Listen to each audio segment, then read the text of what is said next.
अगर हम एक ऐसे इंसान के बारे में सोचें जिसने किसी शहर के सबसे शानदार घर का नक्शा बनाया हो और फिर अचानक पता चले कि उसी इंसान ने शहर का पूरा पावर ग्रिड भी डिजाइन किया है। बिल्कुल, और ये तो बस शुरुआत है। हाँ, मतलब शहर का पूरा बैंकिंग सिस्टम, यहाँ तक कि पानी की सप्लाई का मास्टर प्लान भी, सब उसी एक इंसान के दिमाग की उपज हो।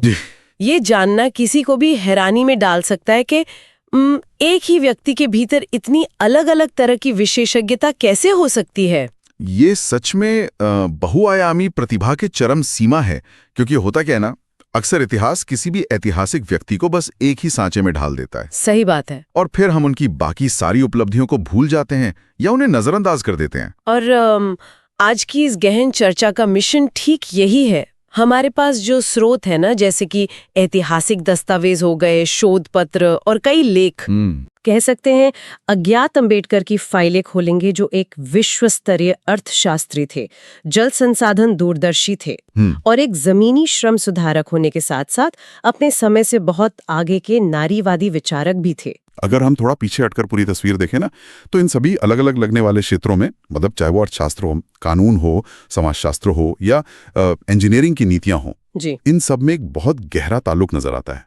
ये सब डॉक्टर अंबेडकर के दिमाग में ऐसे बिखरे हुए विषय नहीं थे। अच्छा। बिल्कुल, ये सभी क्षेत्र उनके एक ही बड़े लक्ष्य के अलग अलग औजार थे, और वो लक्ष्य था समानता और सामाजिक न्याय।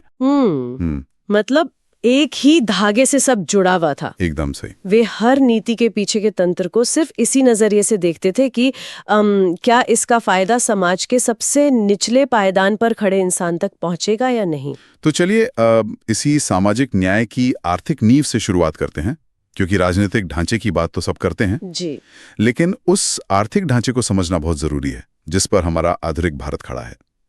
स्रोतों में एक बहुत ही दिलचस्प बात सामने आती है कि नोबेल पुरस्कार विजेता अर्थशास्त्री अमर्त्य सेन ने डॉक्टर अंबेडकर को मेरे अर्थशास्त्र का पिता कहा था। मतलब ये कोई साधारण टिप्पणी तो बिल्कुल नहीं है। बिल्कुल नहीं। अर्थशास्त्र के क्षेत्र में डॉक्टर अंबेडकर का योगदान बहुत बुनियादी था। मतलब उनके पास अर्थशास्त्र में 3 बहुत ही महत्वपूर्ण पुस्तकें थीं। अच्छा। और 1926 में जब हिल्टन यंग कमीशन, जिसे हम royal commission on Indian currency and finance भी कहते हैं, जब वो भारत आया था, तो उस कमीशन के हर एक सदस्य के पास अंबेडकर की लिखी एक किताब की कॉपी मौजूद थी। सोचिए। अरे वाह, मतलब हर सदस्य के पास? जी। उस किताब का नाम था the problem of the rupee, its origin and its solution. और इसी कमीशन के सामने उन्होंने जो दस्तावेज और तर्क पेश किए, उन्हीं के दिशा निर्देशों पर 1935 में रिजर्व बैंक ऑफ इंडिया यानी आरबीआई का पूरा ढांचा खड़ा हुआ। रुकिए, यहाँ एक बहुत बड़ा पेच है जिसे समझना मुझे लगता है बहुत जरूरी है। स्रोतों में जिक्र है कि उस दौर में जॉन मेनार्ड कीन्स जैसे अर्थशास्त्री गोल्ड स्टैंडर्ड यानी स्वर्णमान का जबरदस्त समर्थन कर रहे थे। बिल्कुल, कीन्स तो उस समय के रॉक स्टार अर्थशास्त्री थे, है ना? एकदम सही। तो अगर पूरी दुनिया और इतने बड़े दिग्गज मुद्रा के मूल्य को सोने से तय करने के पीछे भाग रहे थे, तो डॉक्टर अंबेडकर का अकेले इसके खिलाफ खड़ा होना, क्या ये सिर्फ एक अकादमिक जिद थी या इसके पीछे भारत की जमीनी हकीकत का कोई सीधा कनेक्शन था? ये महज कोई किताबी बहस नहीं थी। इसके पीछे सीधा असर आम इंसान की जिंदगी पर पड़ना था। इसे ऐसे समझते हैं कि गोल्ड स्टैंडर्ड में किसी भी देश की मुद्रा का मूल्य कीमती धातु यानी सोने के भंडार से जुड़ जाता है। अंबेडकर ने इसका विरोध इसलिए किया क्योंकि वे साफ देख रहे थे कि अगर रुपए की कीमत को सोने से बांध दिया गया तो ब्रिटिश सरकार अपनी सुविधा अनुसार विनिमय दर यानी एक्सचेंज रेट में हेरफेर कर सकती है। अच्छा, मतलब वो खेल कर सकते थे इसके साथ। बिल्कुल।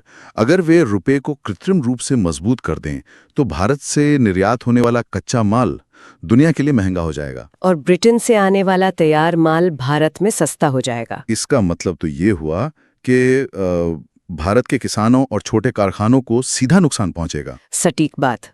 अंबेडकर का स्पष्ट मानना था कि मुद्रा कोई तिजोरी में रखने वाली धातु भर नहीं है।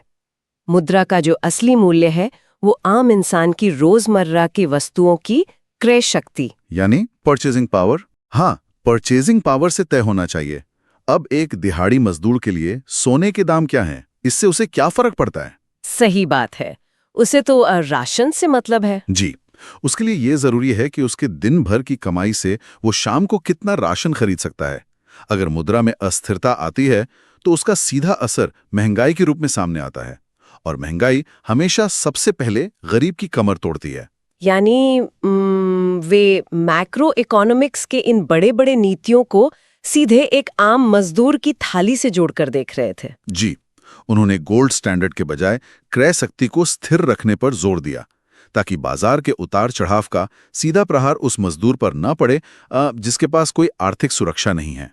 अगर हम इस क्रय शक्ति और महंगाई की बात से थोड़ा आगे बढ़ें तो ये चर्चा स्वाभाविक रूप से उन मजदूरों की कार्यस्थल की स्थितियों की तरफ मुड़ जाती है जो ये पैसा कमा रहे थे। बिल्कुल मुड़नी चाहिए। जब हम 1942 से 1946 के बीच वाइसराय की कार्यकारी परिषद में श्रम सदस्य के रूप में अंबेडकर के कार्यकाल को देखते हैं तो वो दौर भारत के श्रम अधिकारों के लिए एक बहुत बड़ा टर्निंग पॉइंट नजर आता है। वो 4 साल का कार्यकाल आज के श्रम कानूनों की रीढ़ है, और सबसे बड़ी बात ये सिर्फ दफ्तर में बैठकर नीतियां बनाने तक सीमित नहीं था। उन्होंने बाकायदा काम के घंटों को घटाकर 48 घंटे प्रति सप्ताह किया, जो उससे पहले बहुत ही अमानवीय स्तर तक ज्यादा हुआ करते थे। स्रोतों में 1943 के धनबाद कोयला खदानों के दौरे का भी जिक्र है, और वो सच में हैरान करने वाला है। बिल्कुल। मतलब भारत का श्रम मंत्री खुद खदान में 400 फीट नीचे उतरता है, महज ये देखने के लिए कि मजदूरों को किन हालातों का सामना करना पड़ता है, वहां घुटन कैसी है, सुरक्षा के इंतजाम क्या हैं। और उसी जमीनी अनुभव के बाद उन्होंने कई कड़े फैसले लिए, जैसे खदानों के भीतर महिलाओं के काम करने पर लगे प्रतिबंध को उन्होंने हटाया, लेकिन साथ ही ये सुनिश्चित किया कि उन्हें समान काम के लिए समान वेतन मिले। और सिर्फ इतना ही नहीं, खदान मजदूरों के लिए बाकायदा कल्याण कोष और बीमा जैसी चीजों की शुरुआत भी की। यहाँ मेरे दिमाग में एक वैचारिक सवाल आता है। उन्होंने 1936 में स्वतंत्र लेबर पार्टी यानी इंडिपेंडेंट लेबर पार्टी की स्थापना भी की थी। जी, की थी। तो अगर वो मजदूरों के इतने बड़े समर्थक थे और पूंजीवादी व्यवस्था में मजदूरों का शोषण साफ साफ देख रहे थे, तो फिर वे उस दौर के वामपंथियों यानी कम्युनिस्टों के साथ क्यों नहीं जुड़ गए? मतलब दोनों का मकसद तो एक ही लग रहा था ना, मजदूर वर्ग का उद्धार। ये बाहर से देखने पर एक जैसा लग सकता है, लेकिन अगर हम उनके वैचारिक ढांचे की गहराई में जाएं, तो एक बहुत बड़ा बुनियादी फर्क नजर आता है। कैसा फर्क? अंबेडकर का स्पष्ट मानना था कि भारतीय मजदूरों के 2 सबसे बड़े दुश्मन हैं, एक पूंजीवाद और दूसरा ब्राह्मणवाद। वामपंथी केवल आर्थिक शोषण यानी पूंजीवाद के खिलाफ लड़ रहे थे। वो सामाजिक पहलू छोड़ रहे थे। बिल्कुल, वे समाज में मौजूद जातिगत शोषण को पूरी तरह नजरअंदाज कर रहे थे। अंबेडकर जानते थे कि अगर कल को मान लीजिए आर्थिक बराबरी आ भी गई, तब भी जाति व्यवस्था के रहते एक दलित मजदूर कभी भी एक सवर्ण मजदूर के बराबर नहीं खड़ा हो पाएगा। यानी समस्या सिर्फ पैसे के बंटवारे की नहीं थी, बल्कि सामाजिक सत्ता के बंटवारे की भी थी। एकदम सही। और दूसरी बड़ी बात थी साधन या कहले तरीके। उनके एक बहुत ही प्रसिद्ध निबंध बुद्ध या कार्ल मार्क्स में इसका गहराई से विश्लेषण मिलता है। वे मार्क्सवादियों के इस विचार से तो सहमत थे कि संपत्ति का समान वितरण होना चाहिए जी, लेकिन वे इसके लिए खूनी क्रांति या तानाशाही के सख्त खिलाफ थे। उनका तर्क था कि किसी भी आर्थिक सुधार के लिए मानव जीवन को नष्ट करना या लोकतंत्र को कुचलना ये बिल्कुल सही नहीं है। तो फिर उनका समाधान क्या था? वे स्टेट सोशलिज्म यानी राज्य समाजवाद के पक्षधर थे, जहां लोकतांत्रिक तरीके से चुनी गई सरकार अर्थव्यवस्था को नियंत्रित करे ताकि समाज के हर वर्ग का विकास बिना किसी खून खराबे के हो सके। इस जमीनी हकीकत की समझ का एक और बड़ा उदाहरण कृषि और गांवों को लेकर उनका नजरिया है, क्योंकि स्वतंत्रता संग्राम के दौरान ये एक बहुत लोकप्रिय धारणा थी कि गांव ही भारत की आत्मा है। जी बिल्कुल। महात्मा गांधी का जो ग्राम स्वराज का सपना था वो भी इसी पर आधारित था, जहां गांवों को आत्मनिर्भर इकाइयों के रूप में देखा जाता था। लेकिन स्रोतों से पता चलता है कि अंबेडकर का नजरिया इसके बिल्कुल उलट था, और वो बहुत तीखा भी था। उनका नजरिया तीखा इसलिए था क्योंकि उन्होंने गांव की उस रोमानी तस्वीर के पीछे की जो कड़वी सच्चाई थी उसे महसूस किया था। उनका मानना था कि भारत के गांव अज्ञानता, संकीर्णता और सबसे बढ़कर जातिवाद का एक ऐसा गढ़ है जहां कोई भी कमजोर इंसान कभी आजादी से सांस नहीं ले सकता। गांव का जो पूरा सामाजिक ताना बना था ना, वो पूरी तरह से ऊंच नीच पर टिका था। और आर्थिक रूप से भी वे छोटी जोतों यानी जमीन के छोटे छोटे टुकड़ों पर खेती करने को बहुत नुकसानदेह मानते थे। बिल्कुल। उनका आर्थिक तर्क ये था कि जब जमीन के छोटे छोटे टुकड़े होते हैं तो उस पर चाहे कितनी भी मेहनत कर ली जाए, वो कभी भी आर्थिक रूप से लाभदायक नहीं हो सकती, क्योंकि उसमें निवेश नहीं हो सकता। हाँ, उसमें पूंजी नहीं लगाई जा सकती, आधुनिक मशीनों का इस्तेमाल नहीं हो सकता। इससे सिर्फ गरीबी बढ़ती है। इसका समाधान वे औद्योगिकरण में देखते थे, ताकि खेतों पर आबादी का जो भारी दबाव है, हाँ, वो थोड़ा कम हो सके। हाँ, वे चाहते थे कि औद्योगिकरण तेजी से हो ताकि दलित, पिछड़े और मजदूर वर्ग के लोग गांवों की उस घुटन भरी जातिवादी व्यवस्था को छोड़कर शहरों की तरफ आएं। एक नई शुरुआत। बिल्कुल। कारखानों में काम करने से न सिर्फ उनकी आर्थिक स्थिति सुधरेगी, बल्कि शहरीकरण से एक ऐसा नया समाज बनेगा जहां जाति की जड़ें कमजोर होंगी। अब जब हम कमजोर वर्गों को आर्थिक और सामाजिक बेड़ियों से बाहर निकालने की बात कर ही रहे हैं, तो ये सोचना भी स्वाभाविक है कि समाज का जो सबसे शोषित वर्ग है, यानी महिलाएं, उनकी स्थिति के बारे में उनका क्या नजरिया था। ये बहुत अहम सवाल है, क्योंकि खदानों में महिलाओं के लिए समान वेतन की बात तो हमने अभी की, लेकिन ये सोच समाज के भीतर कितनी गहरी थी। महिलाओं को लेकर उनका नजरिया उस समय के हिसाब से कई दशक आगे का था। अक्सर कहा जाता है ना कि किसी समाज की तरक्की देखनी हो तो वहां की महिलाओं की स्थिति देखनी चाहिए। जी। अंबेडकर ने भी ठीक यही बात कही थी कि वे किसी भी समुदाय की प्रगति को उस प्रगति से मापते हैं जो उस समुदाय की महिलाओं ने हासिल की है। स्रोतों में 1938 के बॉम्बे विधान परिषद के एक सत्र का बड़ा दिलचस्प जिक्र है। वहां अंबेडकर ने पेड मैटरनिटी लीव यानी सवैतनिक मातृत्व अवकाश का पुरजोर समर्थन किया था। 1938 में? वही तो, 1938 के दौर में महिलाओं के लिए काम के साथ साथ ऐसे अधिकारों की बात करना ही बहुत बड़ी बात थी।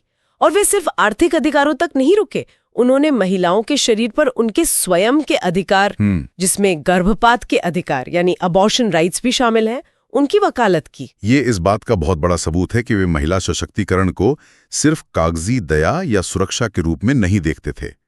वो महिलाओं को एक स्वतंत्र इकाई मानते थे। बिल्कुल। जिन्हें अपनी जिंदगी और अपने शरीर के फैसले खुद लेने का पूरा हक है। उनका जो मशहूर नारा था ना, शिक्षित बनो, संगठित रहो, संघर्ष करो, उनका स्पष्ट मानना था कि ये संघर्ष महिलाओं की सक्रिय भागीदारी के बिना कभी जीता ही नहीं जा सकता। और इसी नारीवादी सोच का सबसे बड़ा और शायद सबसे विवादास्पद ऐतिहासिक दस्तावेज सामने आता है हिंदू कोड बिल। जी बिल्कुल। आजाद भारत के पहले कानून मंत्री के रूप में 1951 में उन्होंने इसे संसद में पेश किया था।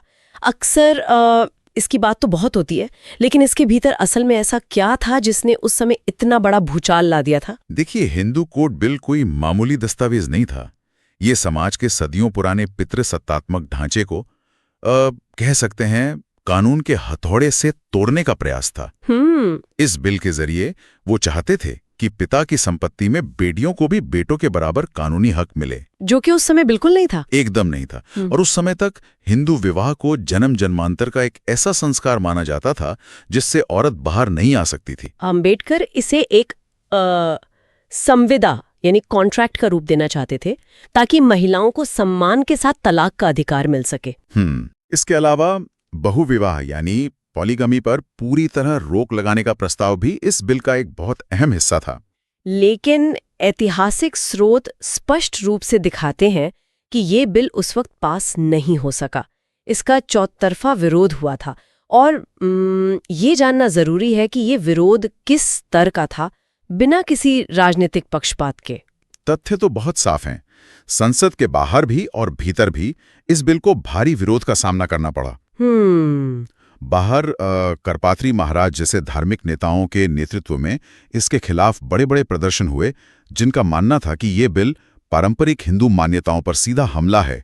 और संसद के भीतर क्या माहौल था? संसद के भीतर खुद सत्ताधारी कांग्रेस के भीतर मौजूद जो रूढ़िवादी गुट थे और राष्ट्रीय स्वयंसेवक संघ यानी आरएसएस, उन्होंने भी इसका कड़ा विरोध किया।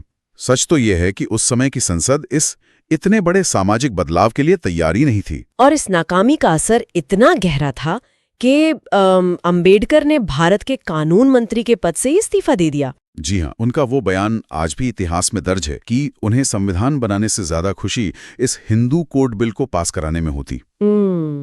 क्योंकि ये सीधे आधी आबादी से जुड़ा था। बिल्कुल, क्योंकि ये बिल समाज की आधी आबादी को उस घुटन से आजाद करने वाला था। हालांकि बाद के वर्षों में ये बिल टुकड़ों में पास हुआ, जैसे हिंदू मैरिज एक्ट और हिंदू उत्तराधिकार अधिनियम के रूप में जी। लेकिन अंबेडकर का वो त्याग और उस बिल के पीछे की उनकी वैचारिक नींव आज भी भारत में महिलाओं के अधिकारों का मूल आधार है। समाज के इस सामाजिक और वैधानिक ढांचे को बदलने की इतनी लंबी लड़ाई के बाद जब हम उनके एक और योगदान की तरफ मुड़ते हैं तो वो सच में हैरान कर देता है।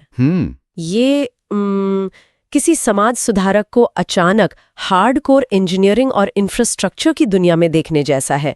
मेरा मतलब है भारत की जल संसाधन नीति और नदी घाटी परियोजनाएं। जी, शायद उनके व्यक्तित्व का सबसे कम चर्चा में रहने वाला पहलू है।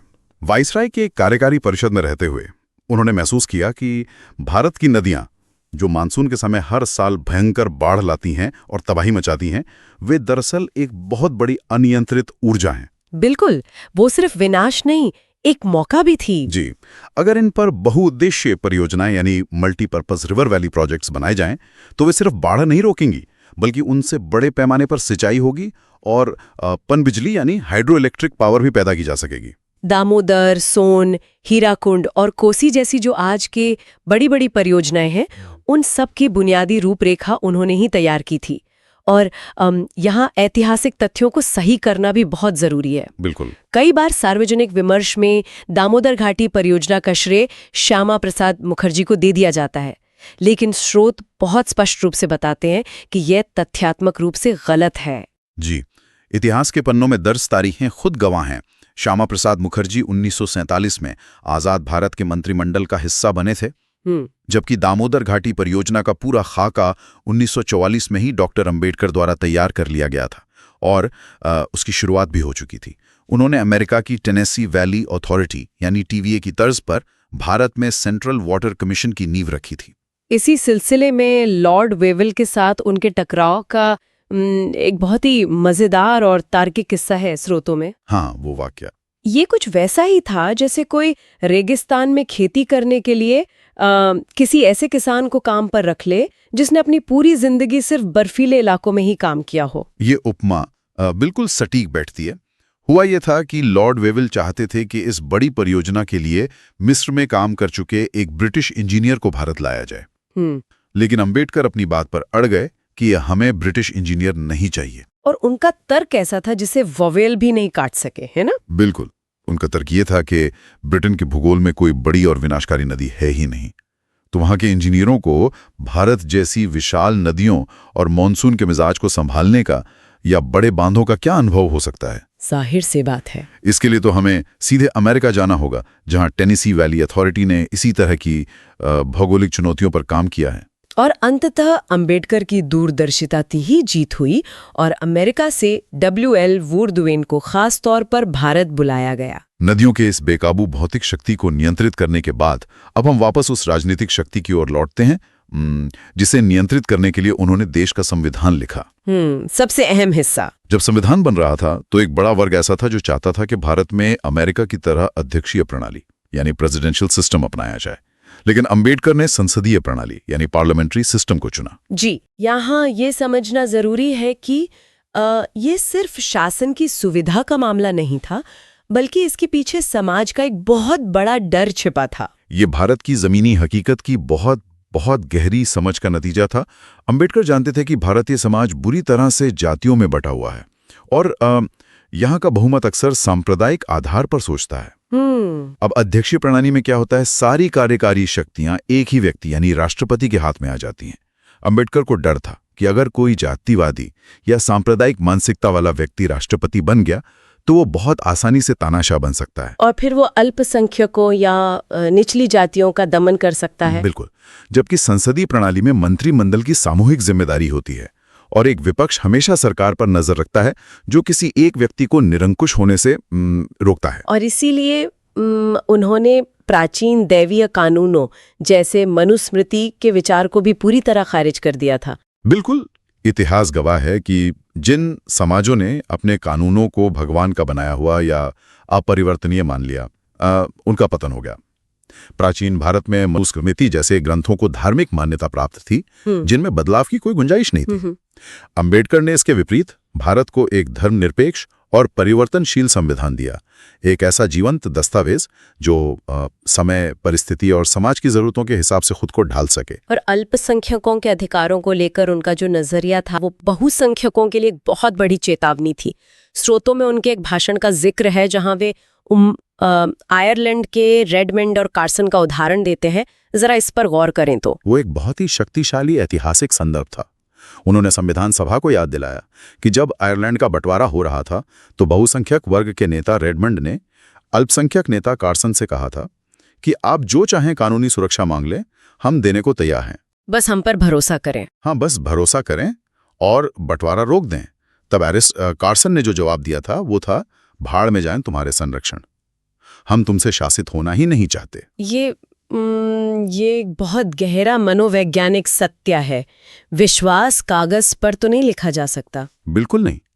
अंबेडकर यही समझाना चाहते थे कि भारत के बहुसंख्यकों को यह सुनिश्चित करना होगा कि यहाँ के अल्पसंख्यक कभी भी वैसी हताशा महसूस न करें। ये महज कानून का काम नहीं है जी। बहुसंख्यकों की ये नैतिक जिम्मेदारी है कि वे अल्पसंख्यकों के अधिकारों की न सिर्फ रक्षा करें बल्कि उनमें ये भरोसा भी पैदा करें कि बहुमत उन पर हावी नहीं होगा। तो अगर हम इस पूरी लंबी और गहन चर्चा को समेटें तो हम एक ऐसे व्यक्ति के दिमाग को देख रहे हैं जिसने अर्थशास्त्र की गहराइयां में जाकर रिजर्व बैंक की वैचारिक नींव रखी, जो एक तरफ तो कोयला खदानों में उतरा ताकि मजदूरों और महिलाओं को उनके अधिकार दिला सके, और दूसरी तरफ जिसने बाढ़ लाती नदियों को बांधकर देश के विकास और इंफ्रास्ट्रक्चर का नक्शा तैयार किया, और अंत में उसी इंसान ने दुनिया के सबसे बड़े लोकतंत्र को उसका संविधान भी दिया। ये एक ऐसे विजन की कहानी है जो समस्याओं को अलग अलग खानों में बांटकर नहीं देखता था,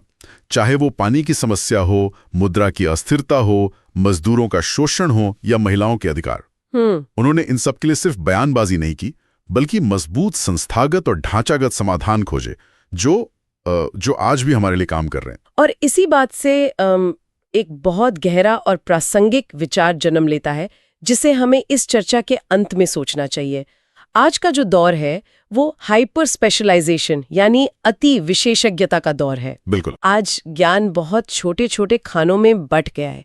एक अर्थशास्त्री केवल अर्थशास्त्र के आंकड़े जानता है, एक इंजीनियर केवल अपनी इंजीनियरिंग की बात करता है, और समाजशास्त्री केवल समाज की। ऐसे में ये सवाल सच में परेशान करने वाला है कि क्या हमने एक समाज के रूप में ऐसे दूरदर्शी विचारकों को पैदा करने की क्षमता खो दी है। सोचने वाली बात है। क्या हमारी आज की शिक्षा प्रणाली या हमारा राजनीतिक और बौद्धिक ढांचा किसी ऐसे व्यक्ति को उभरने का मौका देगा जो अर्थशास्त्र, कानून, समाज विज्ञान और इंजीनियरिंग इन सभी कड़ियों को एक साथ जोड़कर देख सके?